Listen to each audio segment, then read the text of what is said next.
অষ্টম শ্রেণী 2025 প্রথম পর্যায়ক্রমিক মূল্যায়ন ইতিহাস প্রশ্নটা একবার দেখব। সেখানে পূর্ণমান 30, সময় রয়েছে 1 ঘন্টা। দেখো কি বলেছে প্রশ্নপত্রটি। সঠিক উত্তরটি বেছে নিয়ে লেখো। দুটি, বাংলায় দ্বৈত শাসনের অবসান হয় 1772 খ্রিস্টাব্দে। মীর কাসিম মুর্শিদাবাদের পরিবর্তে বাংলার রাজধানী স্থানান্তর করেন মুঙ্গেরে। এরপরে পলাশী যুদ্ধ হয়েছিল 1757 খ্রিস্টাব্দে 23শে জুন। দেখো তারপর কি বলেছি, একটু চলে যাচ্ছি,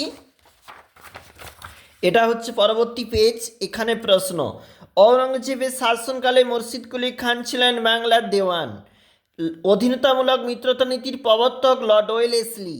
কলকাতায় সুপ্রিম কোর্ট স্থাপিত হয় 1774 খ্রিস্টাব্দে। বন্দিবাসের যুদ্ধ কাদের মধ্যে? ইংরেজ ও ফরাসিদের মধ্যে। আলীনগরের সন্ধি হয়েছিল সিরাজউদ্দৌলা এবং ব্রিটিশ কোম্পানির মধ্যে।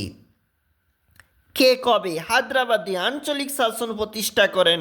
মীর কামার উদ্দিন খান সিদ্দিকী 1713 খ্রিস্টাব্দে হায়দ্রাবাদে আঞ্চলিক শাসন প্রতিষ্ঠা করেন। কলকাতায় হিন্দু কলেজ কত খ্রিস্টাব্দে প্রতিষ্ঠা হয়? 1817 খ্রিস্টাব্দে।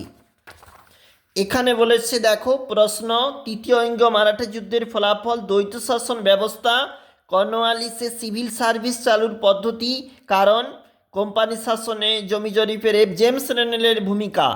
এছাড়াও রয়েছে আমাদের এখানে 3x2, ফারুকসিয়া ফরমানে মূল সত্য, মেকলের প্রতিবেদনটি উল্লেখ করো।